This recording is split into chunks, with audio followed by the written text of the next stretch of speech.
Olá, eu sou o professor Rogério. Vamos começar aqui mais um vídeo, né? Falar um pouquinho aqui sobre áreas de preservação natural, né? De preservação dos nossos biomas. Então, esse vídeo aqui, ele faz parte de uma coletânea, né? Falando sobre as questões, né? Da preservação, da importância dos biomas. E o título desse vídeo, você sabia que o Brasil tem um escudo verde, né? Então, o que é esse escudo verde, né? Então, quando nós pensamos em preservação, em questão do equilíbrio climático, nós temos que levar em consideração que as áreas de preservação, elas são fundamentais. E esse escudo verde, ele se chama SNUC, que nós chamamos de SUNICs. Então, esses SUNICs, eles são, né, essas áreas de preservação. E o porquê que elas são importantes? Né? Áreas de preservação que no nosso país, elas são tão criticadas por uma parcela da população ou por um grupo que tem interesses dentro dessas áreas. Então, a gente vai falar um pouquinho sobre isso. Bem, então eu vou iniciar aqui a nossa conversa falando sobre o que é esse SUNICS, né? Então, esse SUNICS, ele é o Sistema Nacional de Unidade de Conservação da Natureza, né? É um conjunto de áreas protegidas e criado por uma lei. Então, não foi criado não foi elaborado por uma questão da imaginação das pessoas. Então, é uma lei federal que ela tem um número 9.985 e ela foi votada, ela foi assinada, ela foi colocada pelo governo Fernando Henrique Cardoso do ano de 2000, no dia 18 de julho.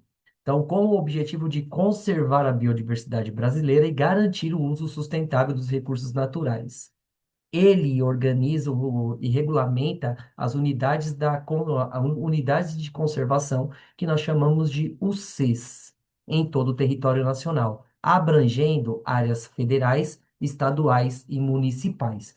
Bem, então, se nós estamos falando sobre esse assunto, nós temos que dar nome aos bois, né? Então, o que é esse Sistema Nacional de Unidade de Conservação da Natureza, que nós chamamos de SUNICS? Então, é uma lei, né, que ela vai regularizar as unidades de conservação. Então, essas unidades de conservação são locais onde a natureza ela deve ser protegida, né, principalmente a conservação da biodiversidade do hotspots que a gente falou no vídeo anterior, né, falando sobre hotspots, que são áreas que têm uma biodiversidade imensa, né? São regiões que têm uma quantidade enorme de espécies vegetais e animais, né? Que tem o seu território, né? Que foi devastado mais de 70% da sua cobertura original, né? Então, dentro desse contexto, as unidades de conservação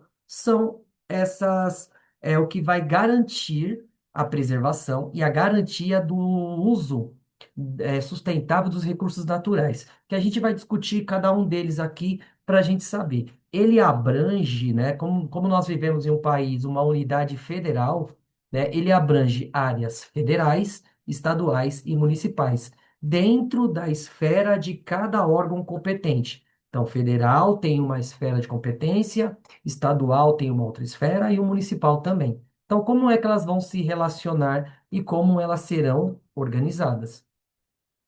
Então, a SUNICS foi concebido para assegurar que amostras representativas dos diferentes ecossistemas brasileiros estejam protegidos de forma eficaz. Isso inclui preservação de espécies, habitats e paisagens naturais, além de promover o bem-estar da população tradicional que vive nessas áreas. A gestão dessas unidades é feita de forma integrada entre os três níveis de governança com participação do poder, da sociedade civil e das comunidades locais. Então, esses SUNICs, eles são um órgão, né, que ele tem a participação democrática de todas as esferas sociais. Então, ele tem como parte de início garantir a preservação da vida da natureza, né, de uma forma desses recursos naturais, as paisagens, tudo que depende desse ecossistema e principalmente o bem-estar das populações tradicionais, né, dos povos tradicionais que se desenvolveram ali durante tanto tempo, né? Então, muitas vezes a gente visa o progresso de uma parcela da população e nós ignoramos, nós passamos por cima de uma outra parcela dessa população que também tem o direito de ter as suas tradições, os seus costumes respeitados e preservados. Então, é necessário nós termos essas esferas, no caso, os órgãos governamentais, em nível federal, estadual e municipal, e, ao mesmo tempo, nós temos que ter a participação da sociedade civil, das comunidades locais, que entendem o processo e a dinâmica daquele ambiente. Então, eu vou recorrer às pessoas que vivem naquela região para que elas possam nos dar uma base para entender como é que aquele ambiente ele precisa ser preservado, né? Consultar os povos indígenas, os povos quilombolas, os povos ribeirinhos, todos aqueles que vivem naquela região e retiram dali o seu sustento, a sua cultura, a sua forma de viver. E isso não é caridade, isso é algo que é cada dia mais importante dentro da dinâmica social e ecológica. Então, a unidade de conservação são divididas em duas categorias: a proteção integral, que visa a preservação da natureza com uso restrito, como parques e reservas biológicas. Então, a questão da proteção integral, ela tem uma função mais restrita. Então, a proteção integral é quando a natureza ela tem que ser intocada. Por quê? Porque são áreas que elas concentram uma quantidade muito grande de espécies endêmicas, né? Eu já falei um pouquinho de espécies endêmicas, mas espécies endêmicas são espécies de vegetais e de animais que só se desenvolvem naquelas condições, né? Então, alguns tipos de animais e plantas que elas são originais e elas só pertencem àquele ecossistema. Então, quando nós alteramos esse ecossistema, nós vamos alterar as condições do desenvolvimento dessas espécies e essas espécies vão encontrar em sérios riscos. O uso sustentável, que permite o aproveitamento dos recursos naturais de forma controlada e sustentável, como reservas extrativistas, área de proteção ambiental. Então, esse uso sustentável é quando nós pensamos nas comunidades que eles usam os recursos apresentados naquele local de uma forma sustentável. E o que isso quer dizer? Eu não preciso destruir para explorar.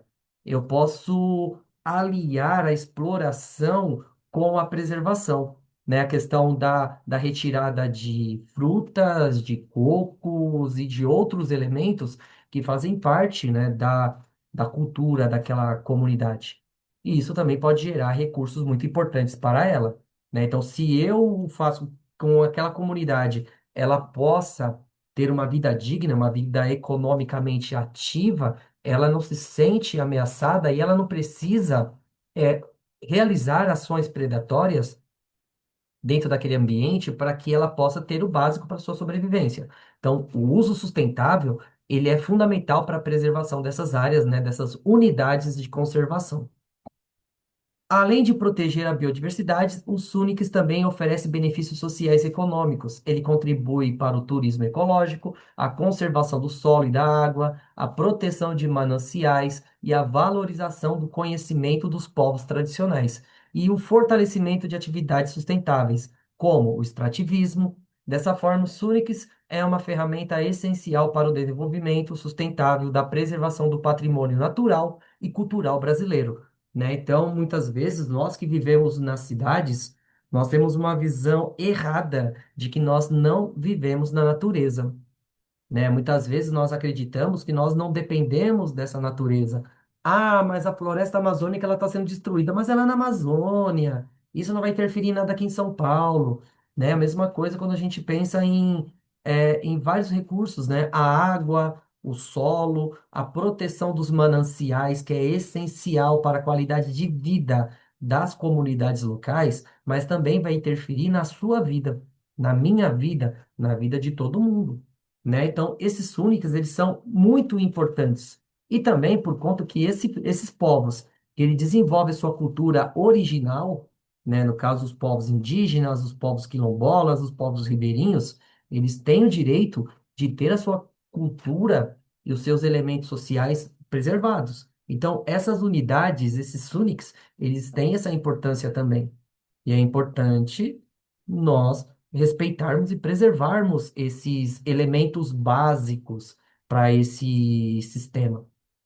Aí nós vamos falar das categorias de unidade de conservação. Então, o Sistema Nacional de Unidade de Conservação, o SUNICS, ele é classificado em unidades de conservação de duas grandes categorias, com base no objetivo de manejo no grau de proteção ambiental, a proteção integral e o uso sustentável. Ao todo, são 12 tipos de unidades de conservação, sendo 5 de proteção integral e 7 de uso sustentável. Então, nós vamos trabalhar essas duas categorias e todos os seus níveis. Então, as unidades de conservação, elas são uma forma de proteger aquele ecossistema, aquele bioma, mas ao mesmo tempo ele também tem hierarquias dentro desse processo.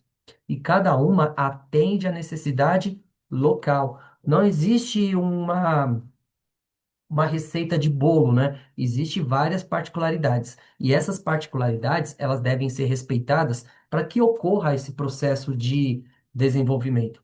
Então, para nós iniciarmos aqui, falar de proteção integral, essa unidade tem como objetivo a principal a preservação da natureza, permitindo apenas o uso indireto dos recursos naturais, como pesquisa científica, educação ambiental, turismo ecológico controlado, né? Então, no caso, não é uma exploração direta. Então, eu posso realizar pesquisas para entender o comportamento dos animais, os benefícios que algumas plantas elas podem fornecer para a medicina, para a economia, a questão da educação ambiental, né? Educar as futuras gerações e também as velhas gerações, que ela precisa entender que não é só porque nós não vivemos naquele local que nós não devemos brigar pela sua proteção. O turismo ecológico, que eu sempre coloco que é um problema, né? Porque nem todo turista ele é educado, né? Tem muita gente que ainda vive naquele mundinho, né? Que é o seguinte, eu estou pagando, eu posso fazer aquilo que eu quero, né? Então, dentro dessa dinâmica maluca, nós temos que entender também que é importante nós pensarmos num turismo realmente controlado, que a pessoa, se ela cometer qualquer deslize, ela tem que pagar, ela tem que ser responsabilizada pelos seus atos. Então, eu vou colocar aqui os cinco níveis, né, de áreas de proteção integral. A estação ecológica, né, que é a ESEC, voltada para a preservação e pesquisa científica, visando visitação pública é restrita. O porquê que a visitação pública ela é restrita? Porque as pessoas elas alteram o ambiente, elas modificam o comportamento das espécies que estão ali. Tem espécies que elas precisam manter a sua dinâmica, e quando altera essa dinâmica, essas espécies elas vão sofrer, né? Isso é normal. Nós temos as reservas biológicas, a REBIO, né, que protege a biodiversidade com o mínimo de interferência humana possível, visitações só com fins educacionais, né? Então é uma reserva mais restrita, onde a visitação humana ela é muito controlada. Os parques nacionais, ou estadual ou municipal, que protege os ecossistemas naturais e permitem a visitação para lazer, educação e pesquisa. Então, eles não permitem a retirada de espécies nativas do local, né? A exploração de recursos dali. Então, esses locais, eles são protegidos e eles precisam ter esse respeito, a visitação para lazer e não para exploração econômica. Monumento natural, o MONA, né, que preserva os locais naturais raros ou de grande beleza cênica, pode permitir a visitação e uso sustentável, né? Pena que isso não foi levado em consideração com as sete quedas, né? Quando a gente pensa na questão do progresso contra a preservação, quando ocorreu a construção da hidrelétrica de Itaipu, houve a inundação de uma área chamada de Sete Quedas, né? Então era uma área linda que ficava entre, se eu não estou enganado, entre o Rio Grande do Sul e Santa Catarina, né? Então o MONA, ele tem essa função de preservar essas áreas importantes, essas belezas naturais, que em alguns momentos elas são destruídas por conta desse progresso, né? Preciso progredir. Só que para progredir, muitas vezes a gente destrói algumas coisas que não tem volta. Aí nós temos os refúgios da vida silvestre, o RVS, que protege ambientes naturais para garantir as condições de existência de espécies e comunidades da fauna e da flora. Então, a proteção natural dos ambientes, né? Então, é uma região que tem a proteção rígida, né? No caso de espécies que elas se desenvolvem apenas naquele local e a interferência humana, ela é nociva para aquelas espécies. Então, é importante de pensar na manutenção dessas comunidades que fazem parte do ecossistema. Quando você altera uma peça, esse castelo, ele desmorona. Unidade de uso sustentável. Essas unidades buscam conciliar a conservação da natureza com o uso sustentável de recursos naturais, permitindo atividades econômicas sociais que respeitem os limites ecológicos. Então, é permitido que haja atividades, mas essas atividades elas têm que ser controladas. As categorias são Área de Proteção Ambiental, a APA, grande extensão de uso sustentável da ocupação humana, visa proteger a biodiversidade, ordena o uso do território. Então, a APA, ela tem essa visão de que nós, seres humanos, nós podemos ocupar e nós podemos retirar alguns recursos do local, mas isso não quer dizer que nós devemos destruir, né? Porque são áreas de conservação. Área relevante de interesse ecológico, áreas menores de características naturais importantes, geralmente pouco alteradas. Então, são locais que eles precisam manter essa preservação, porque são regiões que estão ainda nas suas condições originais, que não podem sofrer esse tipo de alteração. As florestas nacionais, ou estadual ou municipal, que promove o uso múltiplo de recursos florestais e de pesquisas científicas, né? Então, promove esses estudos para que nós possamos entender o comportamento das espécies, as possíveis explorações desse recurso de uma forma controlada, né? Pesquisar as plantas, os animais, para que nós possamos entender como, né, que esses elementos eles podem fazer parte do nosso dia a dia. Os as reservas extrativistas destinadas para a população tradicional que vivem do extrativismo, da agricultura de subsistência e da pesca. Então, essas comunidades tradicionais, as mulheres que coletam cocos, né, no interior da floresta para a produção de óleos que podem ser utilizados em produtos cosméticos, que é um exemplo, né? A Natura usa muito esse tipo de reserva, né? Principalmente o uso desse material biológico, né, no caso de óleos, entre outras coisas, para a produção de produtos de beleza, né, importante. A reserva da fauna, voltada para o uso sustentável de espécies da fauna silvestre, com fins científicos e econômicos. Então, sempre voltado sobre o uso das espécies de uma forma controlada. As reservas de desenvolvimento sustentável promove o desenvolvimento sustentável da população tradicional. Então, para que essa população ela tenha renda, para que ela não precise, né, devastar, para que tenha as condições de sobrevivência, né? Então, se eu dou as condições para que aquela pessoa ela viva bem, que ela não precise desmatar para conseguir o básico, né, para conseguir uma vida digna, ela não vai desmatar. Então, a reserva de desenvolvimento sustentável, ela é muito importante. A preservação do patrimônio, né, de reservas particulares de patrimônio natural, que os donos de propriedades privadas voluntariamente eles, eles resgatam, eles preservam a sua propriedade como reservas biológicas, né, da biodiversidade, reconhecida oficialmente. Um exemplo muito bom é o exemplo da propriedade do falecido Sebastião Salgado.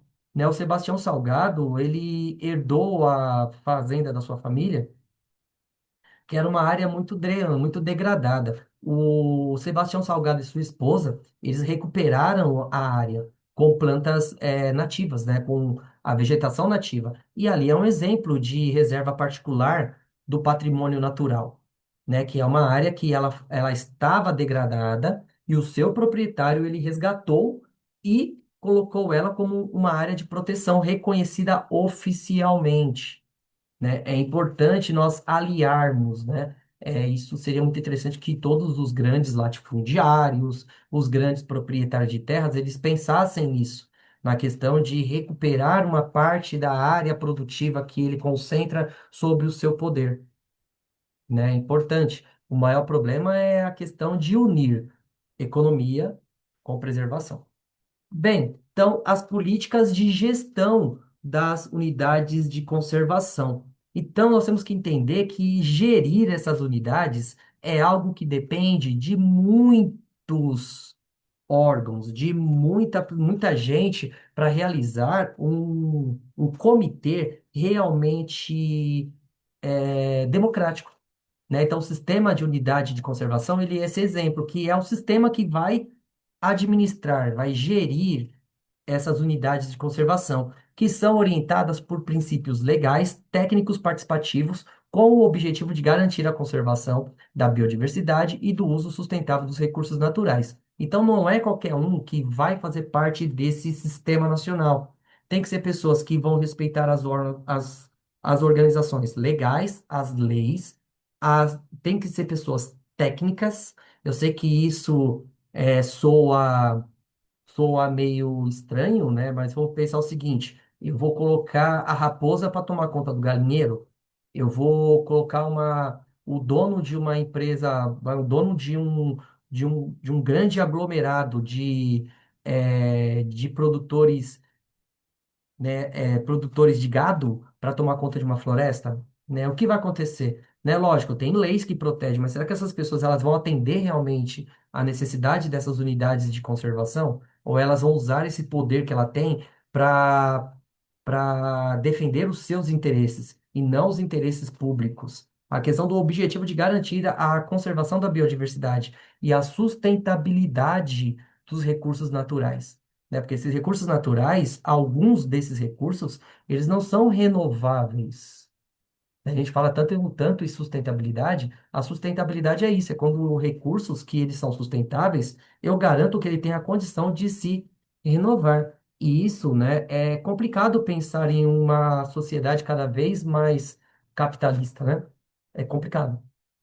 Então, as bases legais, existe a lei que eu já discuti aqui com vocês, que ela é a Lei 9.985 do ano 2000, né, que foi instituído o SUNICS, e estabelece critérios para a criação, implementação e administração dessas áreas protegidas.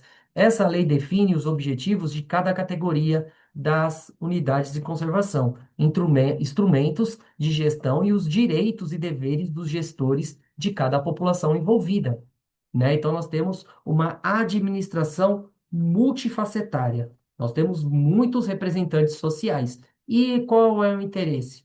Sempre garantir, né, que os gestores, eles tenham a capacidade de dialogar e defender o interesse público, não o interesse privado, não o interesse individual, mas o interesse de todos. Qual é o interesse de todos? Que essas áreas continuem em pé, que elas continuem realizando o seu processo dentro da cadeia, né, do ecossistema, que é garantindo a base da sustentabilidade, a questão dos recursos, protegendo os mananciais, né? A questão da continuação mitigando os impactos das mudanças climáticas, e tudo isso depende dessas unidades de conservação. A estrutura de governança, então a questão de quem vai tomar as decisões, né, que é realizada em diferentes esferas, federais, estaduais e municipais, respeitando essa hierarquia com o apoio técnico do Departamento de Áreas Protegidas, o DAP, né? O DAP, né? Vinculado ao Ministério do Ambiente Público, né? Desculpa, o Ministério do Meio Ambiente. E o DAP, ele é responsável por coordenar políticas, normas, projetos e estratégias para a proteção da gestão das unidades de conservação. Então, dentro desse DAP, do Departamento das Áreas Protegidas, que ele está dentro do Ministério do Meio Ambiente, nós temos que entender que existe uma lei, existe uma base legal muito sólida. O maior problema é a fiscalização. Quem vai, né, realmente fazer isso funcionar de uma forma clara e objetiva dentro de todos os biomas. A maior parte dessas unidades de conservação, elas estão presentes na Amazônia, mas também tem grandes áreas de proteção na Mata Atlântica, no Cerrado, no Pantanal, em várias áreas de proteção em vários biomas que são únicos no planeta, né? Quando a gente fala dos hotspots, né, na questão de áreas que foram degradadas mais de 70%, é essencial que haja essas unidades de conservação. Porque daqui a pouco essas áreas que hoje são protegidas, se elas não forem protegidas, então preciso ter uma lei que fale para o indivíduo, você não pode destruir isso. O maior problema é que a lei existe, mas o maior problema é que não há fiscalização, não há punição severa para essas pessoas que destroem, né? Não estou falando assim, ah, ele destrói, coitadinho. Não, tem muitas pessoas ricas que ganham dinheiro com isso, né? É importante, eu não tem como esconder isso, né? Tem muitas pessoas que ganham dinheiro com isso, com grilagem, com invasão, e tudo isso para quê? Para aumentar áreas produtivas. Nós precisamos produzir? Lógico, não vou ser ingênuo, mas nós temos que pensar se nós não protegermos as nossas áreas de conservação, daqui a algum tempo não haverá mais nada. E isso vai comprometer a sustentabilidade para as futuras gerações. Né? É importante visar isso. Ah, mas você está sendo muito radical. Não é que eu estou sendo radical, eu estou sendo sincero. Né? Eu penso no futuro, não apenas do meu futuro, mas do futuro de toda a sociedade humana de uma forma geral. E esse tipo de vídeo, esse tipo de conversa, ela é essencial. Eu sei que é uma voz gritando no deserto, mas alguém tem que fazer isso. O instrumento de gestão, né? Então nós temos que pensar quais são esses órgãos que vão administrar essas unidades de conservação. Então nós temos o plano de manejo, documento técnico que orienta o uso de proteção das unidades de conservação, definindo zonas de uso e regras específicas. Então, manejo de manejar, de explorar, de fazer com que aquela área ela seja preservada, mas também ela possa ser gerida, gerir recursos para que ela possa ser mantida, né? Então precisa ter um plano. O que é um plano? É um planejamento. Você pode fazer isso, você não pode fazer aquilo agora, né? Então preciso extrair um tipo de madeira daquela floresta. Então você vai tirar essa árvore, você não vai tirar todas. Então você vai tirar essa, só que você tem que plantar outra. Você vai tirar essa, você tem que plantar mais algumas para você mitigar o impacto de que essa árvore ela vai deixar de existir. É um exemplo. O conselho gestor, então um órgão consultivo e deliberativo, com participação da sociedade civil, comunidades locais, órgãos públicos e setor privado. Então, esses órgãos gestores, esses conselhos gestores, qual o maior problema desses órgãos gestores, né? Principalmente a questão da sua deliberação, né? Vamos pensar o seguinte, nós estamos em um conselho. Quem tem mais força na assim, na disputa do que vai ser feito? As pessoas que são parte da comunidade, pessoas que fazem parte do órgão público ou o setor privado, né? Então, quem é dono do dinheiro do negócio, né? Quem vai ter mais garrafa para vender, né? Então, nós temos que levar em consideração essa dinâmica, que deveria ser algo planificado.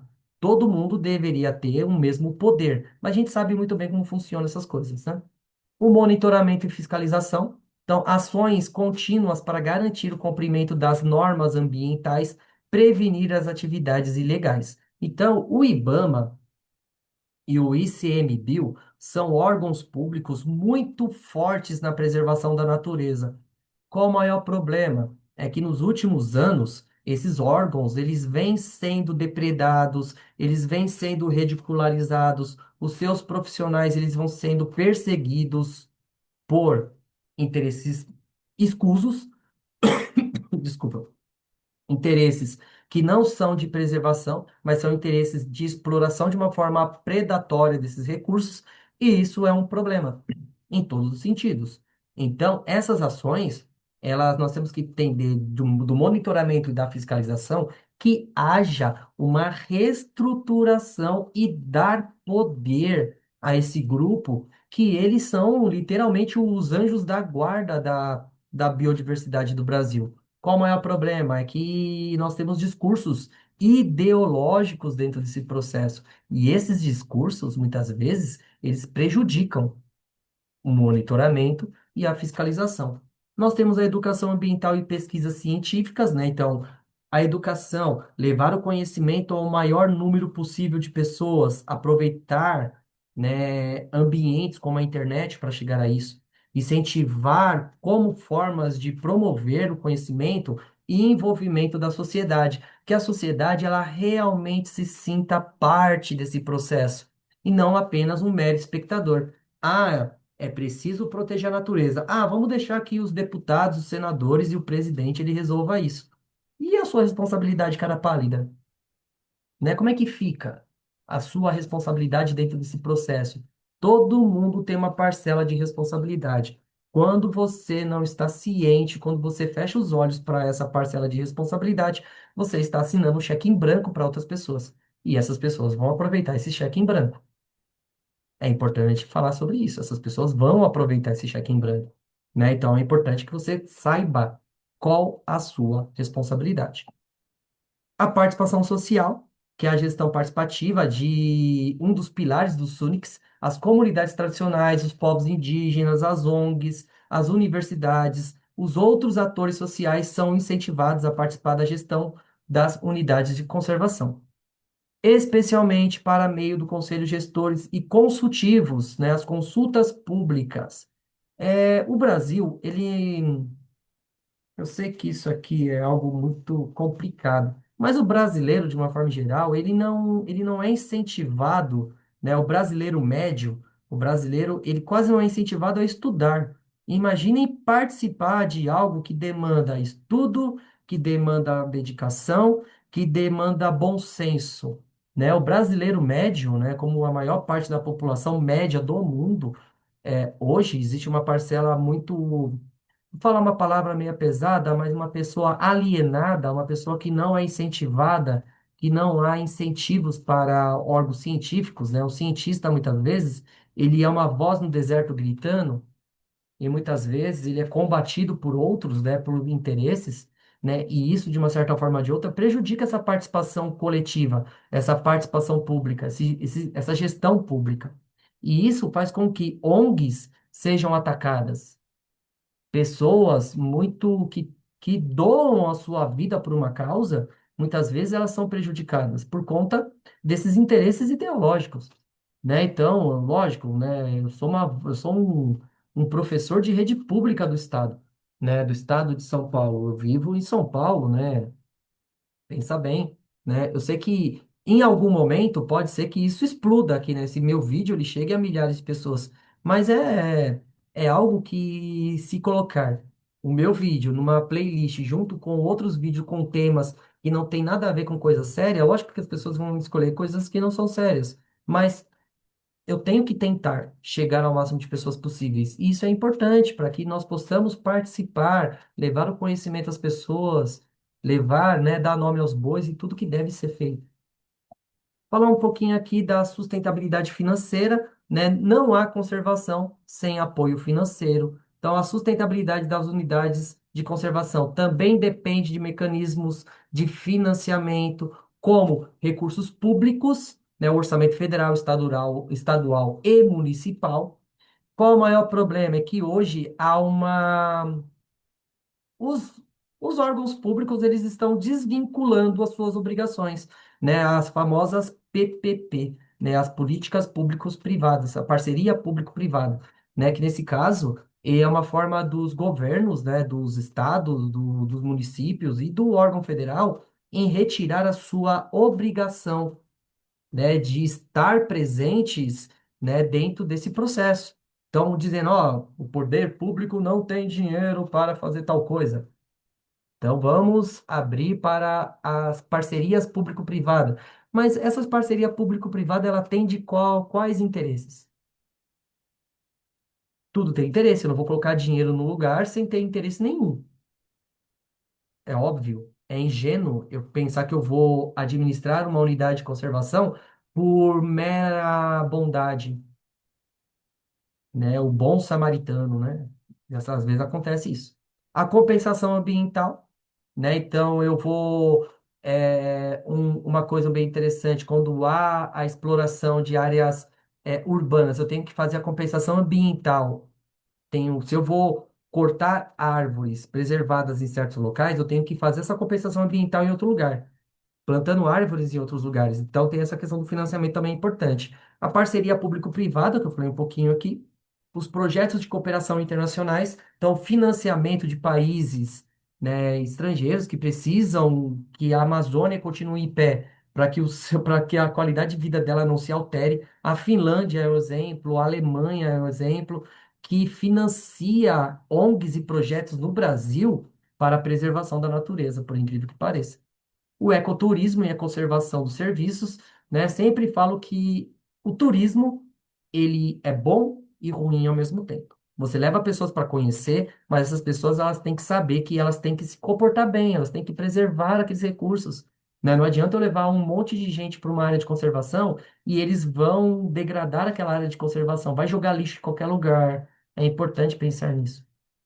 Então, essas políticas, elas visam garantir que as unidades de conservação não apenas existam no papel, mas sejam efetivamente protegidas, bem geridas, integradas, desenvolvimento sustentável do país, né? Então, nós somos um país, o Brasil ainda é um país que mesmo de áreas continentais, nós temos muita área verde ainda, mas se nós não preservarmos, se nós não protegermos a nossa riqueza natural, ela vai acabar. E ela acabando, quem vai sofrer? Somos nós mesmos. Né? É importante dizer isso com todas as palavras. Se nós continuarmos destruindo tudo, nós vamos nos autodestruir. Autodestruição. Não tem como fugir disso. Então, agora é com você, né? Para a gente finalizar aqui o nosso vídeo, deixa aqui os seus comentários, que é importante. Há alguma unidade de conservação na região em que você vive? Né? Aqui em São Paulo, tem áreas de conservação? Né? Nós temos a Serra do Mar, nós temos a Serra da Cantareira, nós temos várias áreas de conservação. Mas aonde você vive, há uma unidade de conservação? Como a sociedade pode auxiliar para a conservação e a preservação dessas áreas? Então, como eu vivendo aqui em São Paulo, no bairro da Zona Leste, eu posso fazer para que as áreas de preservação elas sejam realmente mantidas, né? O que que eu posso fazer? Né? Então, o que que eu posso ajudar? Então, com isso aqui, eu vou finalizando esse vídeo. Estou errando muito nisso aqui, meu Deus do céu. Então, muito obrigado até aqui, por você ter continuado aqui comigo. Vou agradecendo você com a participação. Né, nós estamos finalizando aqui o semestre, né? Falta mais um tema para trabalhar aqui com vocês. E com isso, né, vou agradecendo vocês até aqui por esse projeto estar ganhando cada vez mais notoriedade. Muito obrigado, gente, e até a próxima.